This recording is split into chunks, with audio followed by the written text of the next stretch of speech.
I'm not threatening you. Say one more word, and that's 30 days. 30 days. Hey, what's going on, guys? Welcome back to Sovereign Citizens Hall of Fame. If you're joining me this evening and you were here this morning, then you know that we are jumping into the courtroom of Judge Brian Oakley for part 2 of the trial of sovereign citizen Carrie Stokes. Now, if you aren't familiar with what we shared this morning, this is part 2 of a trial of a sovereign citizen by the name of Carrie Stokes. A link will be in the description of part 1 if you want to go and check that out. And then check this out. Part 1 was pretty lengthy. This one isn't as bad, but I wanted to make sure I got this trial out to you guys. Anything to do with sovereign citizens, we want to make sure that we share that with you. So we're back in Judge Oakley's courtroom this evening. As always, I appreciate you guys for joining me. And listen, nothing else to be said, but let's go ahead and jump back into this trial. Thank you. Have a seat. Mr. Greco, next witness. Next, the prosecution called Abigail Monroe. Miss Monroe, come on up. Watch your step on the ramp right here. Raise your right hand for me. Do you swear or affirm, tell the truth, the whole truth, nothing but the truth? Yeah. Settle in right there. When you're ready. Monroe. Ms. Monroe, where are you, or are you currently employed? Yes. And where are you currently employed? Corwell Health. Oh, okay. What location do you currently work at? Currently, I'm at Farmington Hills. Okay. And have you ever worked at Corwell Health Taylor? Yes. How long have you been employed with Corwell? Since 2017. And what is your current position of employment there? I'm a registered nurse with the labor and delivery department currently. Okay. How long have you been in that position? Since April. Okay. Before April, what was your position at Corwell? I was a registered nurse here at Corwell Taylor How long have you been in RN? since February of 2023. Okay. You obviously have a degree, a nursing degree, or an RN. Any other licenses, certifications, or anything you have connected to your job? RN, but a state license. Yeah, like no state license. Okay, okay. As part of your duties what were you before you were an RN at Corwell? I was a nurse extern, and then prior to being a nurse extern, I was a certified nurse assistant. Assistant. Okay, so let's see. Got it. All right, so, as part of your job duties and responsibilities as a nurse and probably as a CNA, did you have any training, or was part of your work to draw blood? Yes. Okay. Were you working on the evening of August 31st, 2024? Let me ask you this. You see, let me ask you this. If the records show that you were working on the evening of August 31st, 2024, would you dispute that? No. In August 2024, if the records show that you were working in the at like past 10, 11 o'clock at night, would that be? Yes. What was your shift at that time? I work 7 p.m. to 7 a.m. Okay. So you're not disputing that you're working on August 31st? Correct. No, I'm not Okay. disputing that. All right.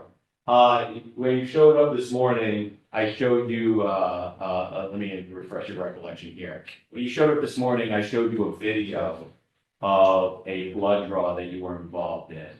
That's been admitted into evidence as exhibit number 4, I believe. Was that you in the video? Yes, it was. Okay, all right. Involved in a blood draw with regard to an individual with an MSP Yeah. blood draw kit? Okay.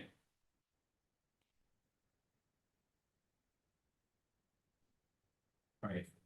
Prior to August 31st, 2020, have you drawn blood pursuant to a police investigation using the MSP kit? Yes. Okay. Approximately how many times? 10 to 20. 10 to 20 times, okay. So what is, we saw a little bit on the video that you're in, the box. What's in the box? Inside the box, there's 2 vials to draw the blood. there's a non-alcoholic betadine solution to clean the patient's arm. Okay, so the non-alcoholic solution to clean the arm, that's where the, I'm saying sit, but where you do the draw, Yes. correct? And it's non-alcoholic for the reason of potentially an investigation as to whether or not there's alcohol in the person's blood. Yes. Okay.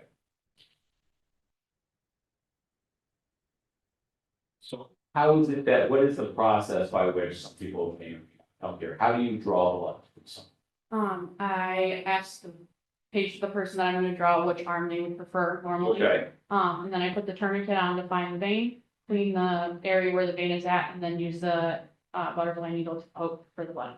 okay. And the instruments used are sterile? Okay, and they're also coming out of the box, correct? Do you recall being presented on the evening of August 31st, 2024 with a search warrant? Yeah. Verbalized? Okay. Do you recall if it's with regard to a person by the name of Carrie Stokes? Yes. Okay.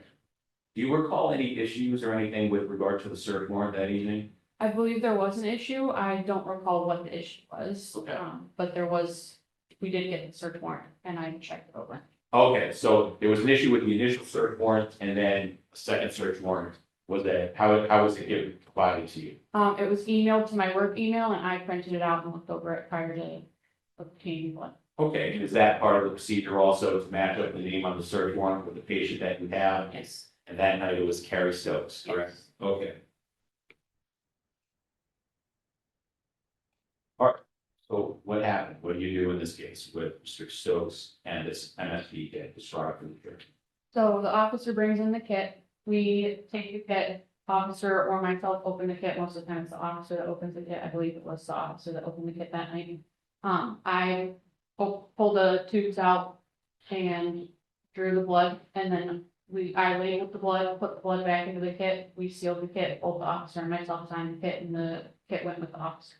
Okay, and that concludes your involvement with the matter. Yes. All right, were there any issues or problems drawing blood that night?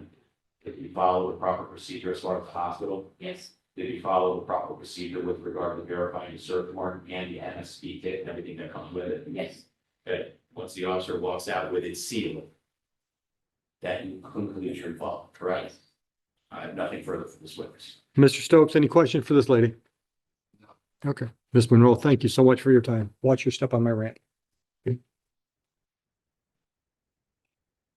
Enjoy your day, or what's left of it.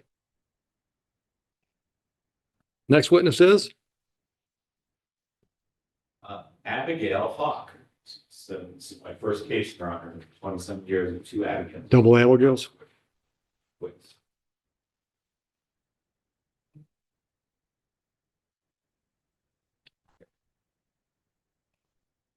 Ms. Hogg, all the way up front, please.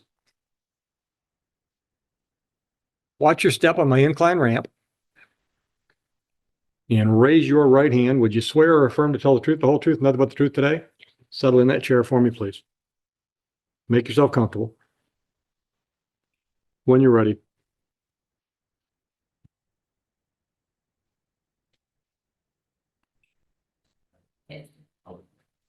Good afternoon, Ms. Hawk. Okay. All right. Are you currently employed? Yes, I am.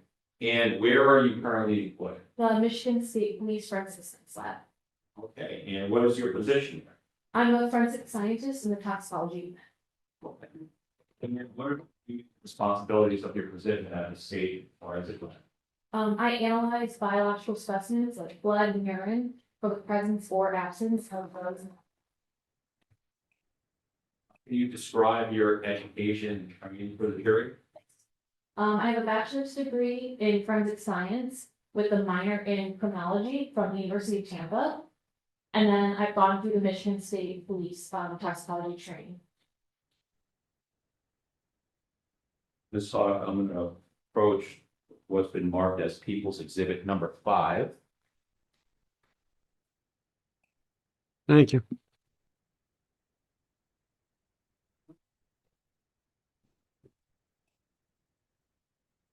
I'd like you to take a look at this document. Do you recognize this document? Yes, I do. Okay, what is, This is my CV, which documents my employment history, training, as well as education. Okay, so your CV is basically your resume for somebody with your expertise. Correct. Okay. Your Honor, does the CV accurately describe your education, training, and experience? It does. Your Honor, I'd like to move for admission of exhibit number 5. Mr. Stokes, any objection? That'll come in. Thank you. All right, next, I'd like you to describe your training in toxicology to the jury. I did underwent training in my bachelor's degree. I also, before being employed at Michigan State Police, I was employed at Nellis County Forensics Lab down in Florida. I was trained in toxicology there. Once I moved to Michigan State, I got through their training, and that included practical examinations, written examinations, as well as oral examinations, and you have to pass all of those before you can start testing cases. I also do take part in continuing education every year. And so did you pass the examinations as part of your training by the Michigan State Police? I did, yes. And since completion of your training, have you tested blood for alcohol and drugs? Yes. Approximately, well, and I forget, how long have you been employed with the Michigan State Police? The Michigan State Police, a year and 3 months. In the year and 3 months, you had an opportunity to test blood. Approximately how many times? About 2,100. 2,100? Correct. Have you testified in court before as forensic science? I got this. And approximately how many times have you testified in court? 2 other times. And both those times were you qualified as certified board? I was, yes. Your Honor, at this point in time, based upon the CV, the education training, and the testimony, we are making a motion to qualify Ms. Hawk as expert in the area of forensic science, specifically in the area of analyzing blood for presence of alcohol and drugs under Michigan Rule of Evidence 702. Mr. Stokes, any objection? So qualified. Did you test a blood sample in this case regarding the defendant, Carrie Stokes? I did, yes. How was it received in the crime lab? It was received by first class mail. Is that the normal way that it is provided to the lab? Yes, it's. Okay, we had some testimony with regard to the police officers about seizure and RN, and they put it in the mail and you guys received it. Correct. Okay. Once it is received by the lab, please describe the protocol governing the reception and documentation of this evidence. Once it's received into a lab, one of the forensic technicians will receive that kit. They open one of the kits at a time. At this time, it's assigned a unique laboratory number that only this kit will have. The technician opens the kit and documents what's in it. Usually that is 2 blood tubes and the submission form, which we call our FS3. That just has the information, the defendant's name, the subject's name, and then the case agent's information. That's inserted into our laboratory management system, and then gets put into a refrigeration until it's ready to test it. So obviously you were subpoenaed to appear here in this case, so I assume that you looked over your report and you worked with regard to here.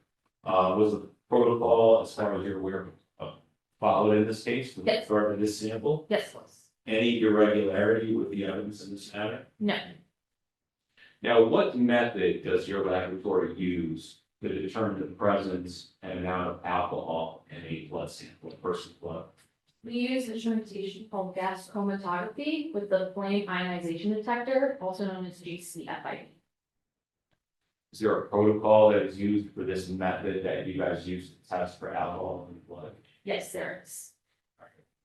What is it? Or why is, first of all, why is there? We have a protocol to ensure that all of the scientists are doing the same thing to ensure accurate results. Was the protocol followed in this case? It was, yes.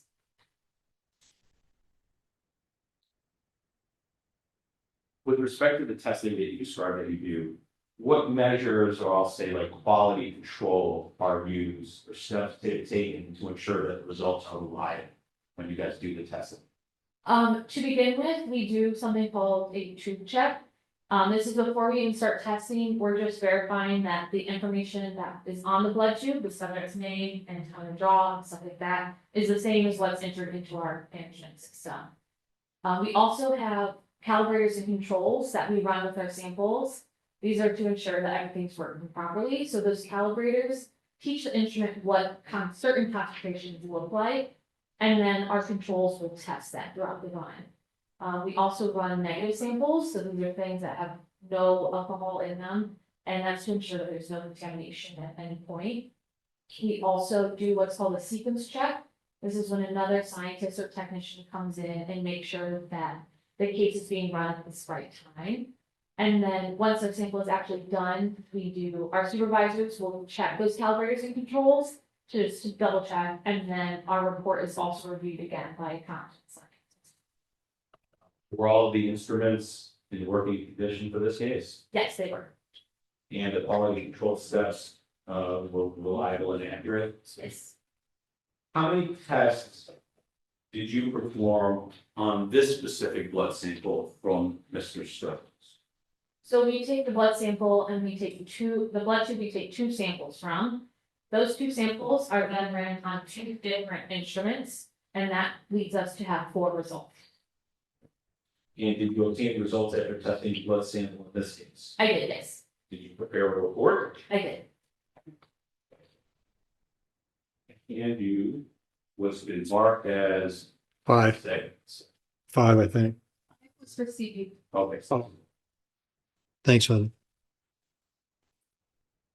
and was been marked as People's Exhibit number 6.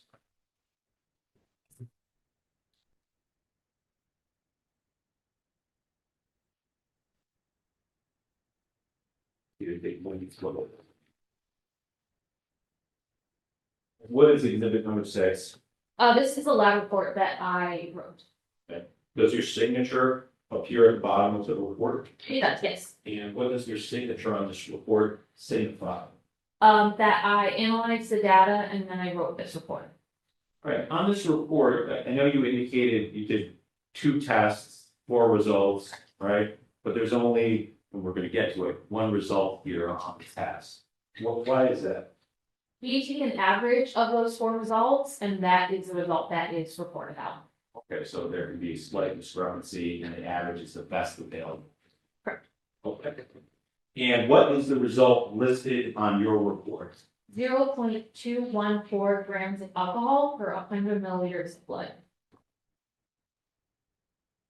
At this point, I would like to move for admission of exhibit number 6. Mr. Stokes, any objection? That'll come in, thank you. Ms. Hawes, do you know what the legal limit for alcohol in the state of Michigan is for operating a motor vehicle? Yes. What is that? 0.080 grams of alcohol per 100 milliliters of blood. And the result in your test is much higher. Correct. Do you know what the enhanced high-BAC level is, the super drunk level is for in the state of Michigan for operating a motor vehicle? Yes. What is it? That is greater than 0.170 grams of alcohol per 100 milliliters of blood. Okay, so that limit is slightly more than double than the legal limit, Correct. right? Is the result listed in your report higher than the legal limit for alcohol in the state of Michigan for operating a motor vehicle? Yes. And it's also higher than the enhanced high-BAC legal limit of greater than 0.17 as well. Correct. Thank you. I have no further questions. Mr. Stokes, questions for this lady? Yes.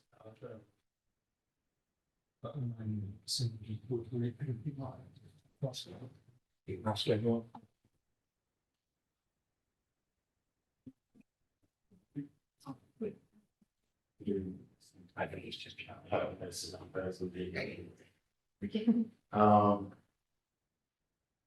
the term, super trunk, what level, I'm not sure you already said it, but what level would be like close to super?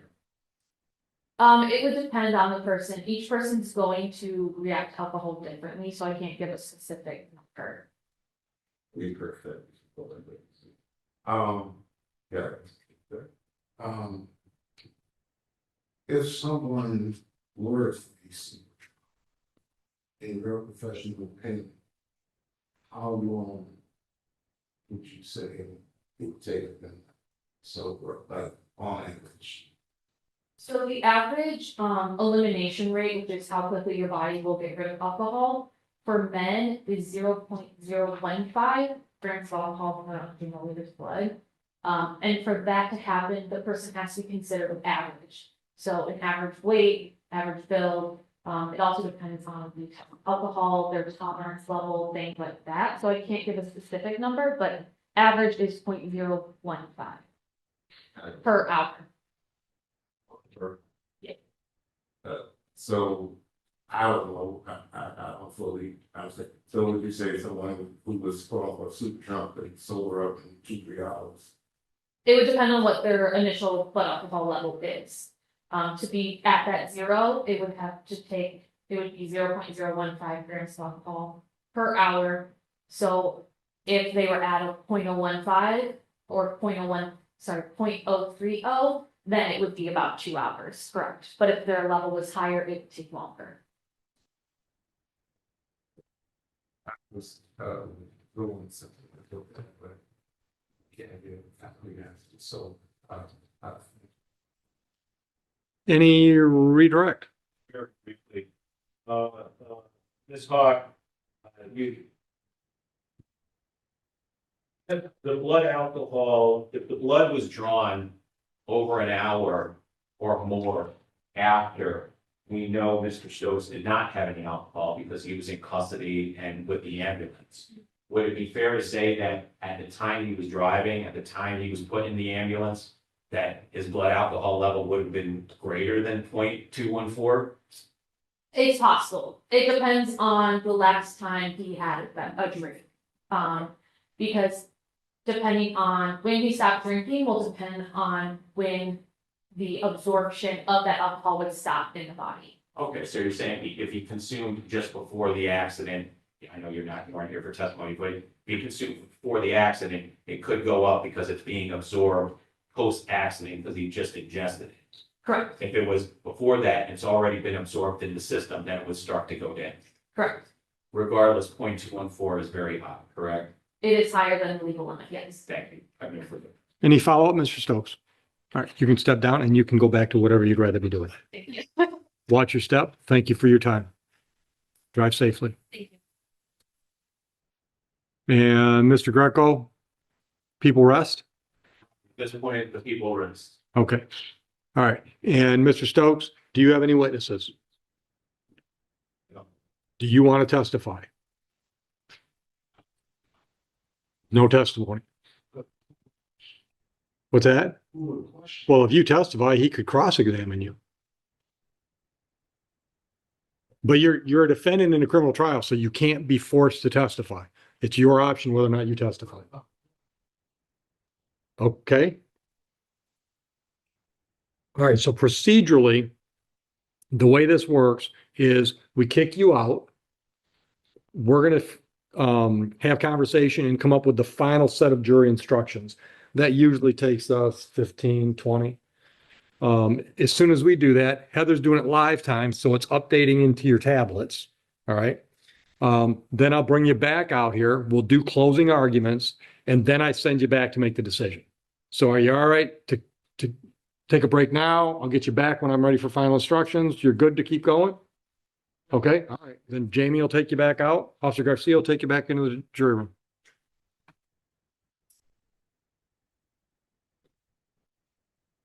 All right, so Mr. Stokes, go to the section in that blue box that says final instructions. Hearing setup or something. Yeah, I see it. You got it? Go to final instructions, and then page 1 should start with duties of judge and jury. All right, so what I'm going to do is I'm going to go through these, and I'm going to go fairly fast. So if I'm going too fast, slow me down. I'm going to go through these fairly fast. Heather's going to make notes because some of the instructions that are already in the computer or the tablet probably don't apply, and there'll probably be some that we want to add in. So for example, there's a specific jury instruction about the defendant not taking the stand.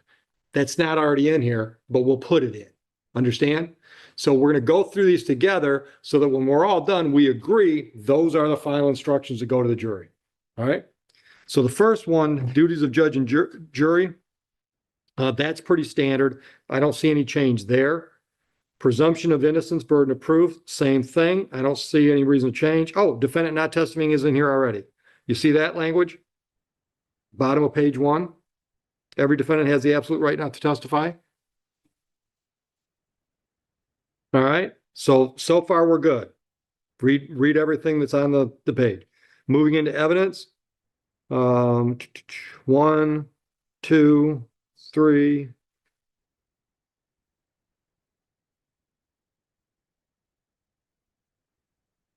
I don't see any changes there, but I'll give you a chance to run through it, Mr. Stokes, Mr. Greco. Items, paragraphs 1 through 9. If you see anything there that you don't think is applicable, Yeah. you're okay with those? All right, moving on. Witness credibility, page 3. 1, 2, 3. All those subheadings under 3 and 4, I think those are all pretty standard. 5, pretty standard. Read those a little bit, see if you have any issues. We all right with witness credibility, paragraphs 1 through 5? Good as well. All right, page 4, elements of the crimes. These are as I've read them at other stages in the trial, but go ahead and look at those. You okay with the elements? All right, moving on, time and place. August 31, 24, City of Romulus. Deliberations and verdict, pretty standard stuff. Actually, I'm okay with everything as for the rest of the page, but go ahead and look at it. That's the problem. I'm sorry. That's the. We're not done yet, but just on that page, you're okay with everything there? All right, so if you go back, we're going to go to a different section, go to evidence instructions. And the first thing that comes up should be page 1, defendant statements as evidence.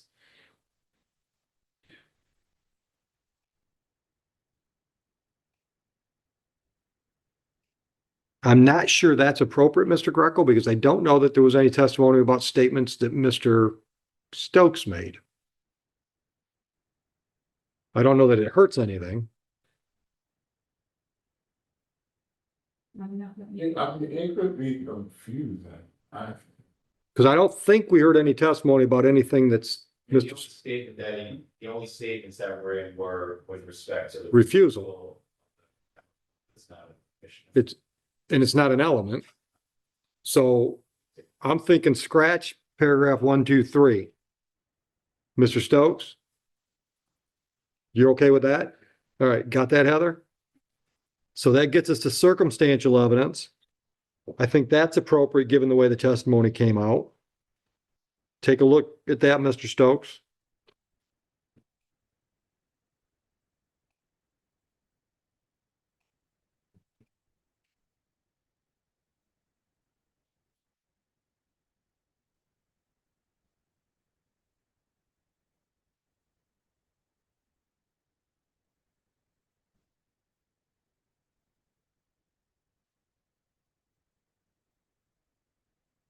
Actually, I'm not sure if that applies.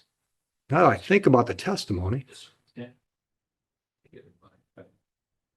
I guess if for nothing else, the contents of the vehicle are circumstantial evidence. There was no direct testimony about. Yeah. Yeah, I think so. Mr. Stokes? And I'm sorry if you're not done reading. No, just let me make sure you get through it and then let me know you're done reading.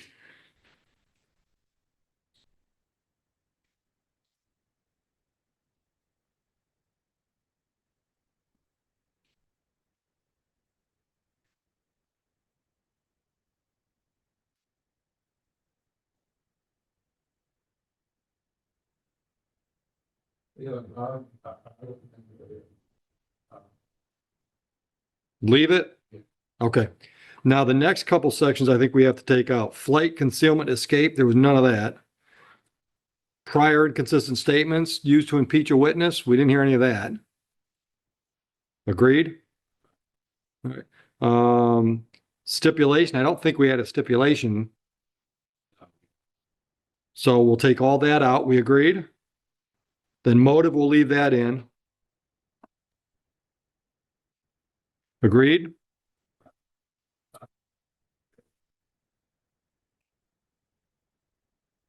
What's your objection? How we got moved for only living life?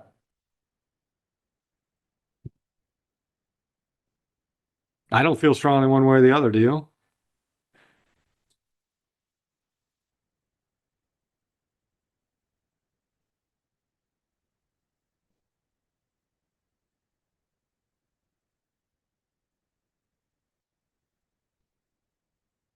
So you took a step out. I took everything out except one. There was no discussion. I'm fine with motive coming I'm sorry? out. I'm fine with motive coming out. Scratch it. Right. So is there anything left on that page? There is only Circumstantial. Okay. All right. Go back to the index again, and we're going to look at witness instructions.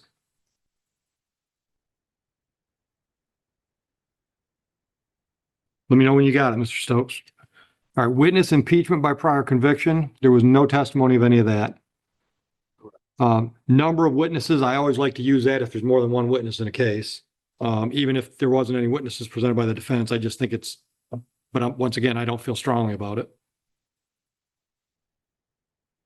Anybody have any feelings on that one? I'm fine with staying. Mr. Stokes? All right. Witness who's been interviewed by a lawyer. I think we got to scratch that because there was no testimony that anybody got interviewed ahead of time.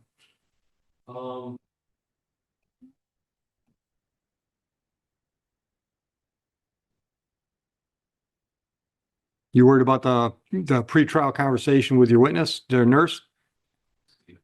All right, Mr. Stokes, any objections?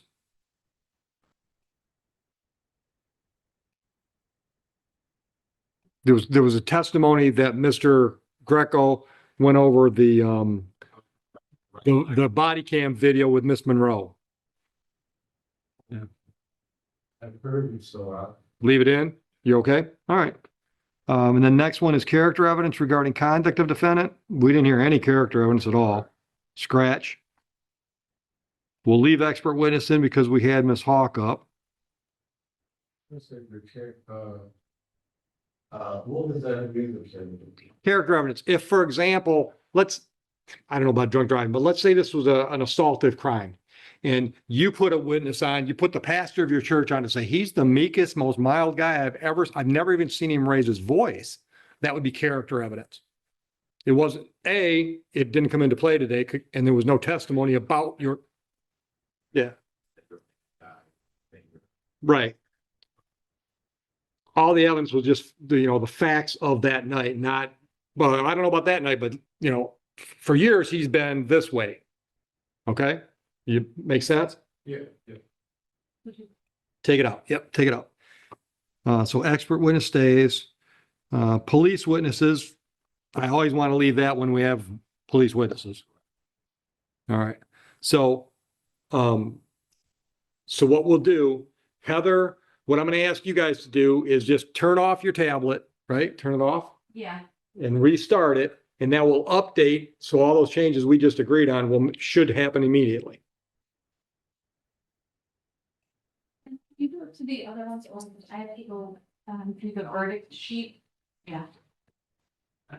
Oh, I don't have to really turn the tablet off, just get out of the page, right? Yeah. If we re-enter the page, I got you. Yeah. Okay.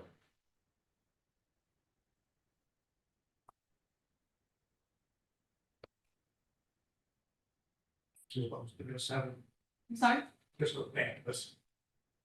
Yeah, that should do it. Yeah. And then if you click on my instructions, Judge Oakley instructions, and then I always check in like evidence instructions just to see if it picked up. So Dave, I'm gonna go do the verdict sheet. Dave, did you send it? I'm going to walk you through, Mr. Stokes. I just want to check something. Yeah. Thank you, Phil.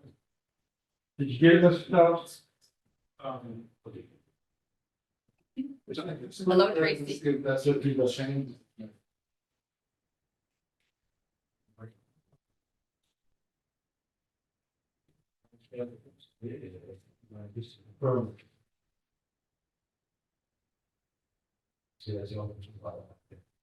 So when I made it, I can start with final instructions and page through those 3 pages. Or 3 screens, I should say. Mr. Stokes, just so you know what's going on, Heather is preparing a written jury verdict form.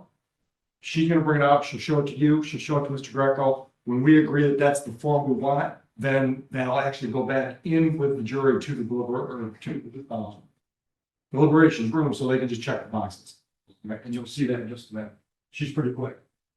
2 days ago, that finger. Right, so the jury.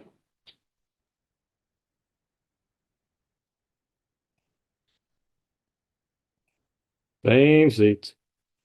It's old hat by now, right? We just don't want to move like that. I don't blame you.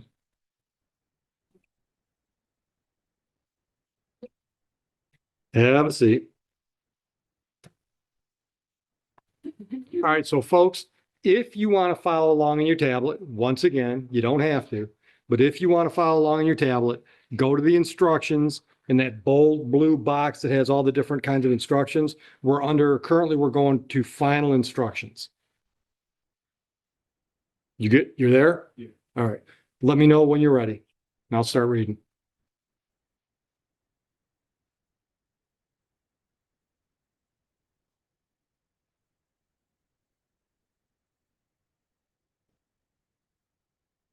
I still see some scrollers.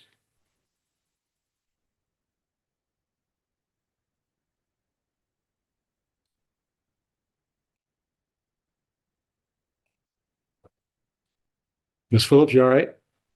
You still looking? We're good? All right, here we go. Final instructions. Oh, no. Closings. I always forget that. All right, so I'm just testing you. We're going to give both sides a chance to do closing arguments. Then I'm going to give you the final instructions. Good afternoon, everyone. First of all, thank you for your time. As you are aware, having heard testimony for several hours, this is a drunk driving case, a high-BAC case.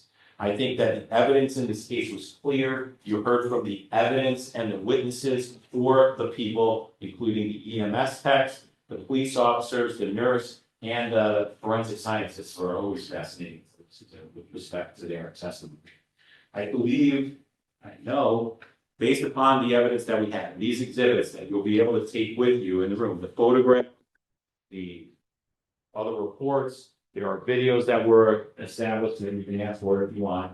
But given this was not a very long trial and the evidence was pretty clear that we have the defendant at the scene with his car, drunk, going to the hospital, and despite the fact he has not testified in this case, he's asked a lot of questions, but that is not evidence with respect to his questions. Okay? So you can't hold it against them for not testifying. You also can't hold it for him as evidence any things that he said in this case. Okay? But in this case, with respect to the video, the evidence that we hear, and the question that he had every opportunity to say I was not the driver, when all of the indicators that evening were that he was the driver. They did a reasonable investigation coming onto the scene, seeing a highly intoxicated individual with a car that's in a ditch. You can use circumstantial evidence. A person who's not intoxicated does not drive into a ditch and drive over a sign into a ditch on a dead end street. Usually a person's intoxicated. Now, with respect to the elements of the judge is going to go through the final instructions for you. All right. But then when you get down to what the prosecution has proved in this case, it's going to tell you the defendant's been charged with the crime of operating a motor vehicle with high bodily alcohol content. You heard evidence that the high bodily alcohol content in Michigan is 0.17. He's over a 0.214. Next, that the defendant operated a motor vehicle. Operating a motor vehicle can be circumstantial evidence, like you pull up and there's an accident and the person is there was his car. Okay. Next, that the defendant operated the vehicle on the highway. Obviously, he wasn't at home, he was on a public road and then in a ditch, and that the defendant operated with a vehicle with a bodily content level of over 0.17. We have met every single element with respect to this charge in this case. The next is open alcohol in the container. That's having open intoxicants, open beer bottles, Beer bottles are cold to touch, some things that are strewn across the thing. You saw all of the pictures of his case. It appears that he had open alcohol in the passenger vehicle of the car. So with respect to, well, I think when you consider all the evidence, you have a chance to deliberate and talk about all the things. I think it's absolutely clear that Mr. Stokes was operating a motor vehicle in the city of Romulus on August 31st, 2024, with a high alcohol bodily content in violation of the law, and you should find him guilty on both counts. Thank you. Thank you, Mr. Greco. Mr. Stokes, closing argument.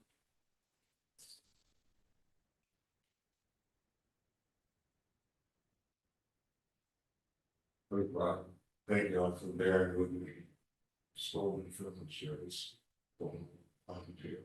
Cause you know I'm innocent. I hope that y'all find me not guilty. Like I told y'all in the beginning, they're just simply trying to circumvent the fact that I had a assault trial.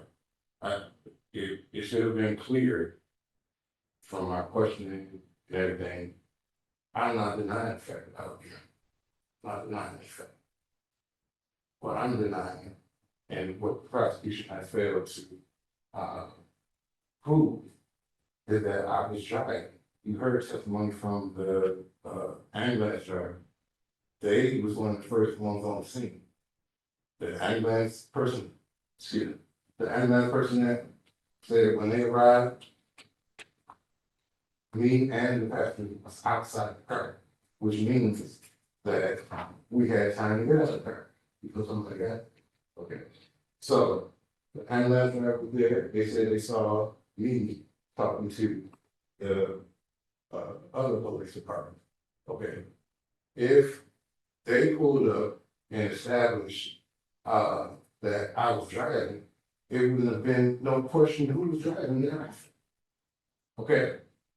If the ambulance people, which offered our line before he said that they saw him, they then went further to say, oh, he heard from another officer that he saw him behind the wheel. Nobody was there. We had time to get out of the car. Nobody really seen, but they don't know who drove. You know what I'm saying? It happened just like he said. He said he established that the car belonged to me. Actually, it belongs to a company that I own. Okay. I own a company, two of them actually. I have a family, youngest, like 2 years old. I'm a responsible person. I'm responsible that I got a person with me. And they also say that the supporter didn't know where he was going. That's why I was driving.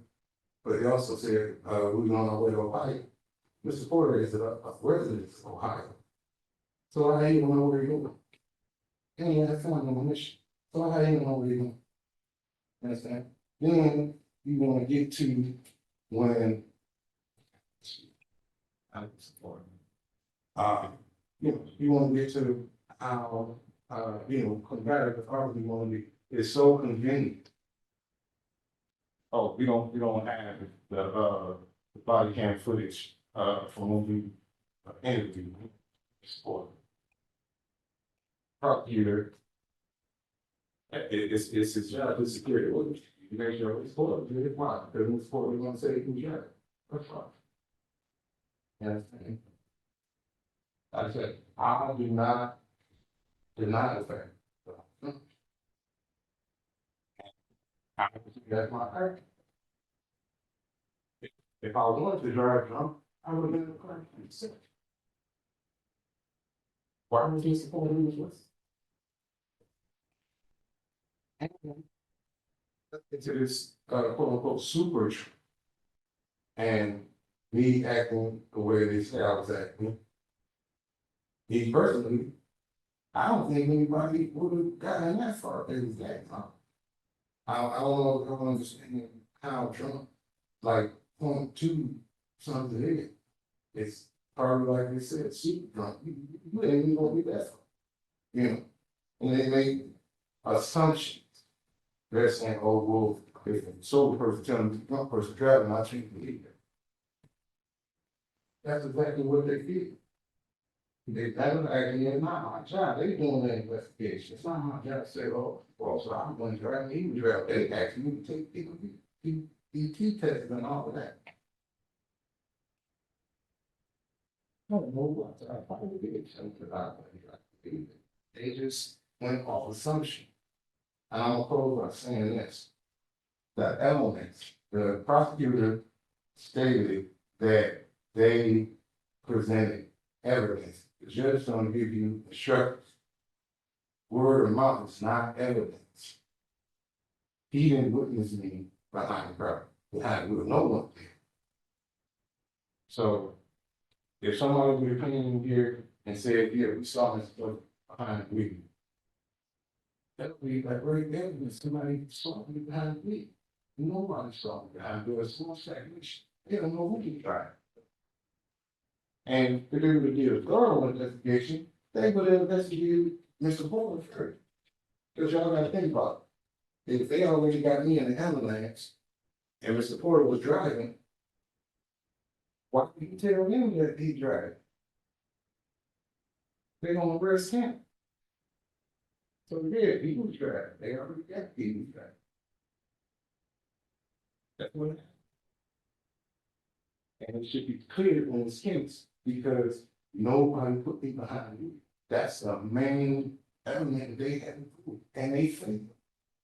Nobody saw me behind you. Nobody can prove. They're just speculating.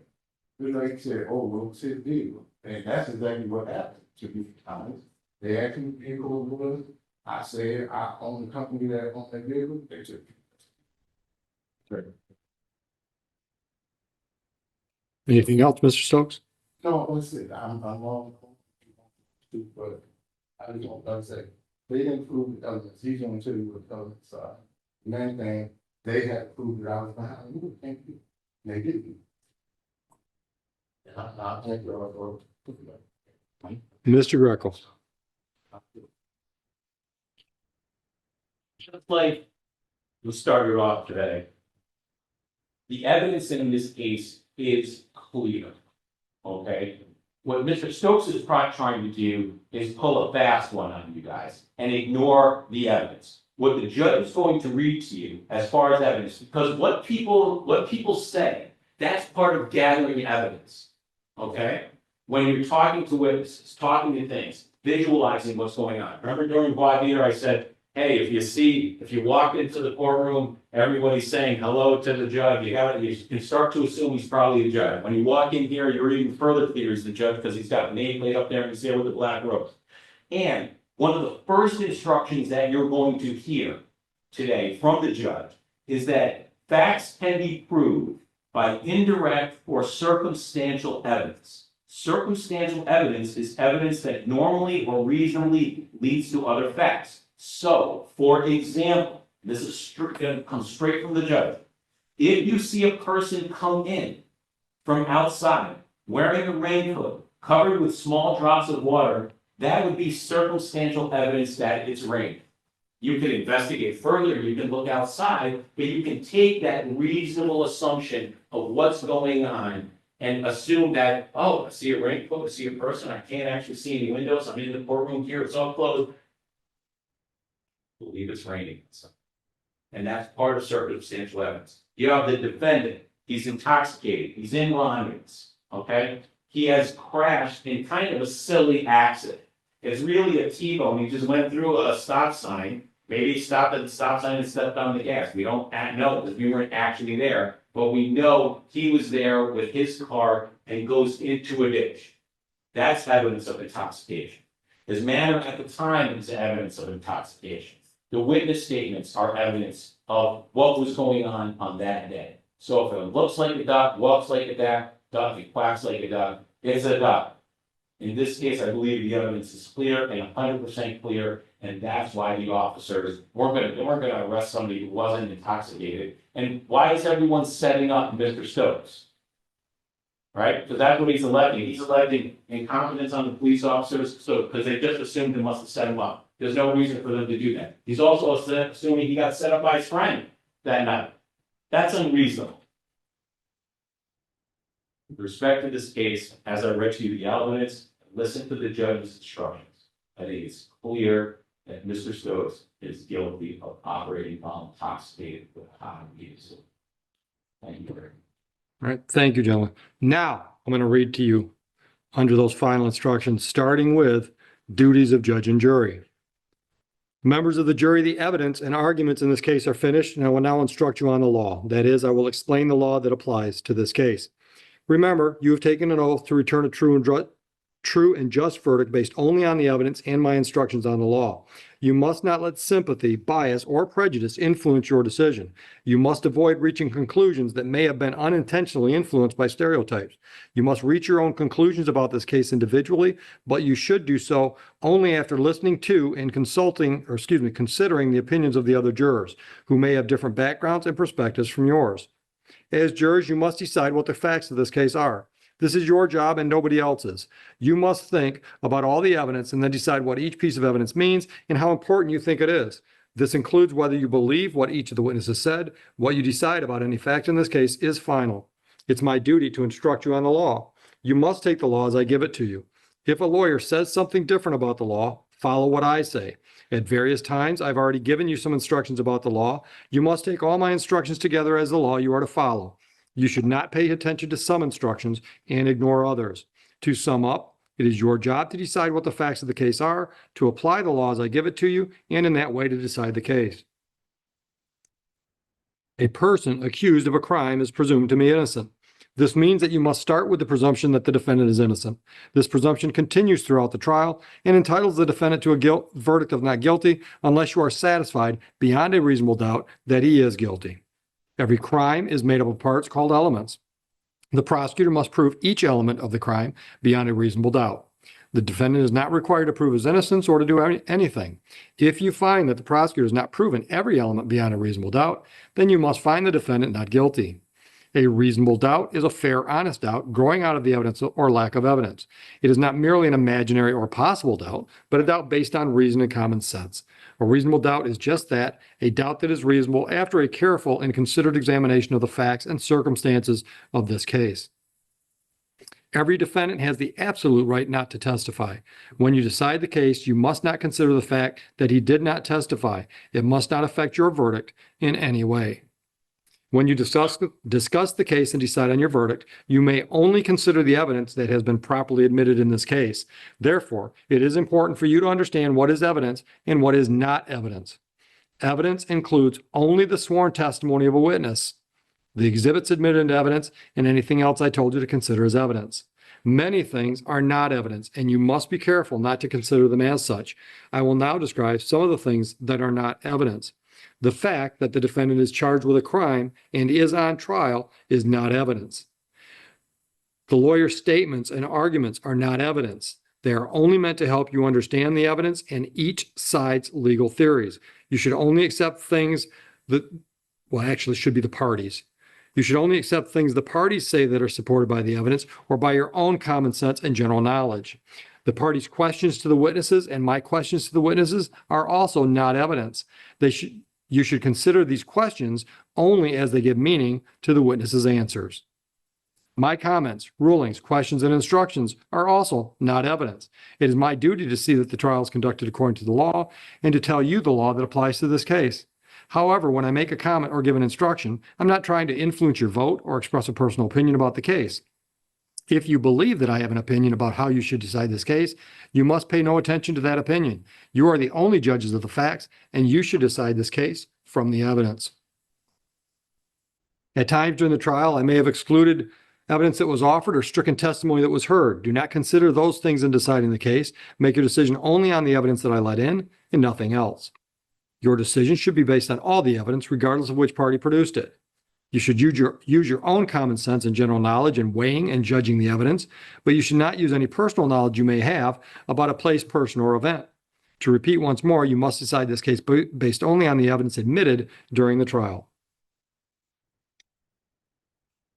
As I said before, it's your job to decide what the facts of this case are. You must decide which witnesses you believe and how important you think their testimony is. You do not have to accept or reject everything a witness said. You are free to believe all, none, or part of any person's testimony.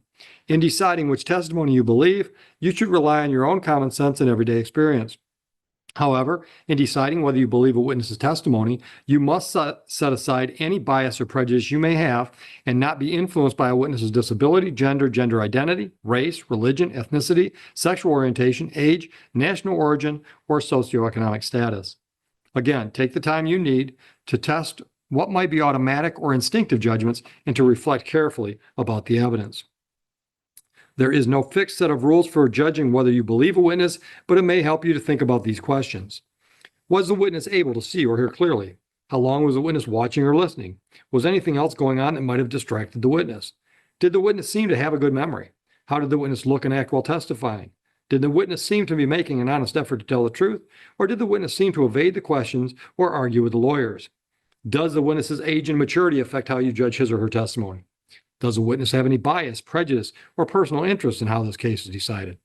Have there been any promises, threats, suggestions, or other influences that affected how the witness testified? In general, does the witness have any special reason to tell the truth or any special reason to lie? All in all, how reasonable does the witness's testimony seem when you think about all the other evidence in the case? Sometimes the testimony of different witnesses will not agree, and you must decide which testimony you accept. You should think about whether the disagreement involves something important or not, and whether you think someone is lying or is simply mistaken. People see and hear things differently, and witnesses may testify honestly, but simply be wrong about what they thought they saw or remembered. It is also a good idea to think about which testimony agrees best with the other evidence in the case. However, you may conclude that a witness deliberately lied about something that is important to how you decide the case. If so, you may choose not to accept anything that witness said. On the other hand, if you think the witness lied about some things but told the truth about others, you may simply accept the part you think is true and ignore the rest. Elements of the crime. The defendant is charged with the crime of operating a motor vehicle with a high bodily alcohol content. To prove this charge, the prosecutor must prove each of the following elements beyond a reasonable doubt. First, that the defendant operated a motor vehicle. To operate means to drive or have actual physical control of the vehicle. Second, that the defendant operated the vehicle on a highway or other place open to the public or generally accessible to motor vehicles, including a designated parking area. Third, that the defendant operated the vehicle with a bodily alcohol level of 0.017 grams or more per 100 milliliters of blood. The defendant is also charged with having open intoxicants in the vehicle he was operating. Michigan law provides that an operator or occupant shall not transport or possess alcoholic liquor in an open or uncapped container or upon which the seal is broken, within the passenger area of the vehicle, upon a highway, or within the passenger area of a moving vehicle in a place open to the general public, including areas designated for parking. To prove this charge, the prosecutor must prove the following elements beyond a reasonable doubt. That an open alcoholic liquor bottle was in the passenger area of defendant's motor vehicle. Passenger area means the area designed to seat the operator, the defendant, and passengers of the motor vehicle while the motor vehicle is in operation in any area that is readily accessible to the operator, the defendant, while in a seating position, including the glove compartment. The prosecutor must also prove beyond a reasonable doubt that the crime occurred on or about August 31, 2024, within the city of Romulus. When you go to the jury room, you will be provided with a written copy of the final jury instructions. It'll be on your tablet, folks. A copy of electronically recorded instructions will be provided. You should first choose a foreperson. The foreperson will see to it that your discussions are carried on in a businesslike way and that everyone has a fair chance to be heard. During your deliberations, please turn off your cell phones or other communication equipment until we recess. A verdict in a criminal case must be unanimous. In order to return a verdict, it is necessary that each of you agrees on that verdict. In the jury room, you will discuss the case among yourselves, but ultimately each of you will have to make up your own mind. A verdict must represent the individual considered judgment of each juror. It is your duty as jurors to talk to each other and make every reasonable effort to reach agreement. Express your opinions and the reasons for them, but keep an open mind as you listen to your fellow jurors. Rethink your opinions and do not hesitate to change your mind if you decide you were wrong. Try your best to work out your differences. However, although you should try to reach agreement, none of you should give up your honest opinion about the case just because other jurors disagree with you or just for the sake of reaching a verdict. In the end, your vote must be your own, and you must vote honestly and in good conscience. Possible penalty should not influence your decision. It is the duty of the judge to fix the penalty within the limits provided by law. In the event or excuse me, if you want to communicate with me while you're in the jury room, please have your foreperson write a note and give it to the court officer. It's not proper for you to talk directly with me, the parties, or other people involved in the case. As you discuss the case, you must not let anyone, even me, know how your voting stands. Therefore, until you return with a unanimous verdict, do not reveal this to anyone outside the jury room. When you go to the jury room to deliberate, you may take your notes and full instructions. If you want to look at any or all of the reference documents or exhibits that have been admitted, just ask for them. When you go to the jury room, you will be given an electronic copy of the instructions you have just heard. As you discuss the case, you should think about my instructions together as all my instructions together as the law you are to follow. I've also had a jury verdict prepared, and this paper document will go in with you for your deliberations. Now, if we go back to the index page under evidence instructions, I'll give you a minute to get there.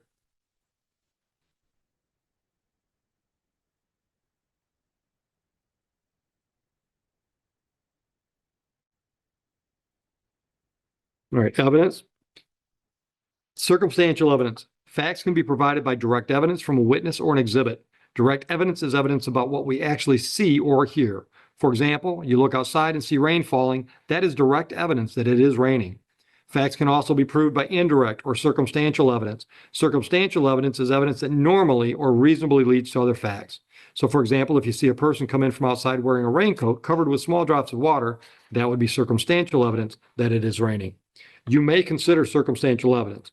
Circumstantial evidence by itself, or a combination of circumstantial evidence and direct evidence, can be used to prove the elements of a crime. In other words, you should consider all the evidence that you believe. Now we're going to go to witness instructions. I'll give you a second to catch up there.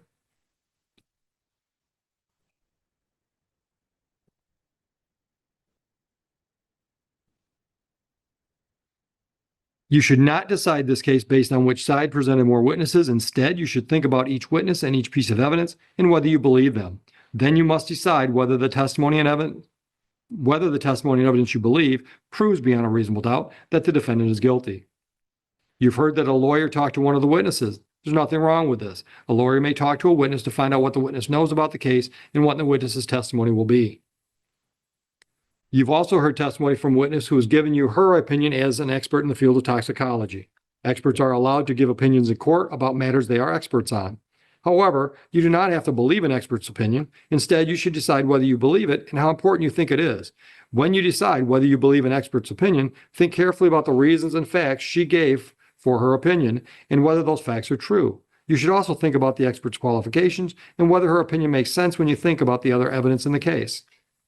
You have heard testimony from witnesses who are police officers. That testimony is to be judged by the same standards you use to evaluate the testimony of any other witness.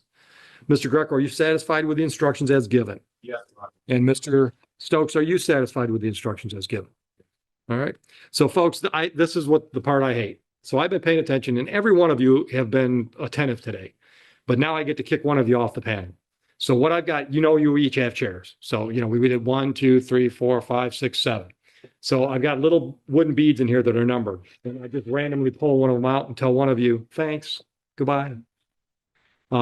With that said, if your number comes up, you can stick around because when we're all done, when the jury has made their decision, I share the decision with the courtroom. At that point, I go back in and do my little debrief. I just sit down, answer questions, try to find out if there's anything we could do to make things more comfortable for jurors. And the alternate juror that gets removed is welcome to go back in if they stick around that long. So I pulled the bead and juror number 2, Ms. Phillips, you are thanked and excused, but once again, feel free to stick around so you can get in on the debrief conversation. Absolutely. Absolutely. I would encourage you to do so.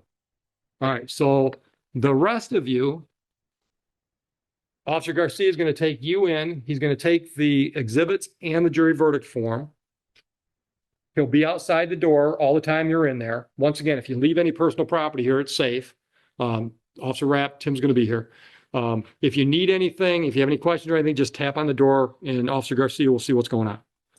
All right, so you can go with him.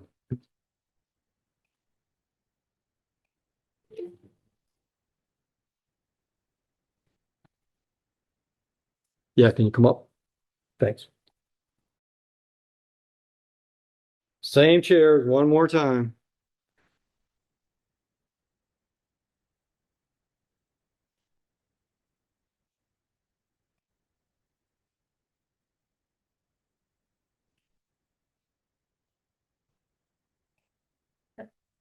She'll be here to come. Go ahead and have a seat.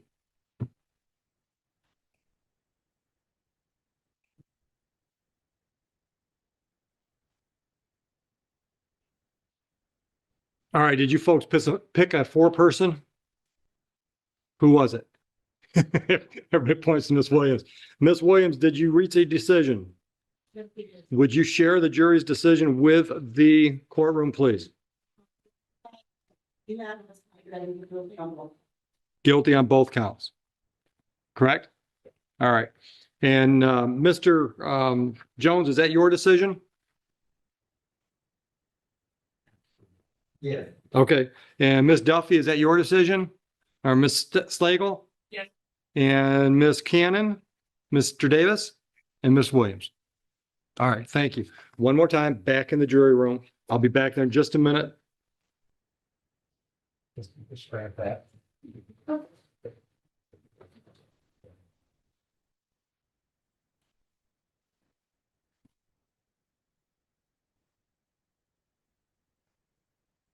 All right, Mr. Stokes, what I'm going to do is I'm going to send you down to my probation department. They're going to schedule you to come back for a pre-sentence interview, just to sit down with a probation officer. Based on that interview, the probation officer will put together a report and a recommendation of sentencing. You'll come back at a later time. They'll probably schedule that with you today as well, sentencing. I'll get a copy of that report and recommendation. I will have read it. You'll get a chance to look at it when you get to court that day. Then you and I will talk about that report, that recommendation, anything else you want to talk about. And then at that point, I'll determine what the sentence should be. Do you understand the process we're at? Any questions? Yeah, just go on down. They'll call you up to the counter. They'll get you those dates and they'll get you on your way. No, you're all set. Just come back for the pre-sentence pre-sentence investigation interview and the sentencing date. All right. And your bond is continued, still on a personal bond. All right. Thank you, Mr. Stokes. Thank you all. Officers, be safe.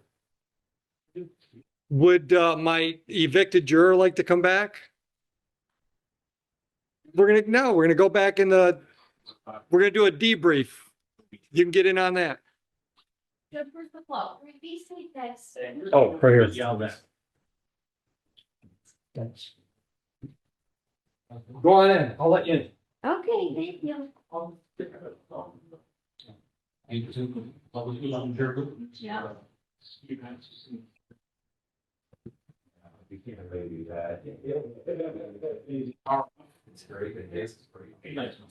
probably, I'll go through them when I go back in there. Well, guys, we've come to the end of this very lengthy trial for Mr. Carrie Stokes. And I don't think it surprised anybody that he was found guilty on these charges. I mean, we saw testimony in that first part of the trial from the people that were in the ambulance, the officers. We saw the body cam footage. You know, the passenger testified that he was the one driving the car, the crash, the beer bottles in the car, the forensic scientists, the nurses at the hospital that drew the blood. You know, it was just a mountain of evidence against him. And I don't think it surprised any of us that he was found guilty. But I will say Judge Oakley handled the trial well. I think he treated him very fairly, allowed him to go pro se like he wanted to. But like we said in part one, it's never a wise decision to represent yourself, especially if you don't fully know the rules of the court or how to flow, how the court wants you to flow. It can always be disastrous. But he was found guilty. And we also had the classic quote by the prosecutor: if it looks like a duck and quacks like a duck, then it's a duck. So, you know, just a lot of different things happen here. But I think the prosecution presented their case well. I think Mr. Stokes did okay to be representing himself. But obviously, that's not anything or something that anybody wants to do at any time when you're in court. Get a lawyer if you can, a public defender.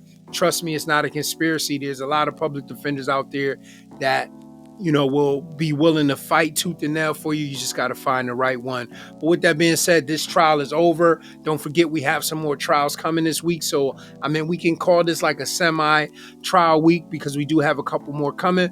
But I appreciate you guys sitting in on this as always. And listen, thank you for joining me here at Sovereign Citizens Hall of Fame. And for now, guys, Sovereign Citizens Court is adjourned. I appreciate you guys. See you guys soon, and God bless.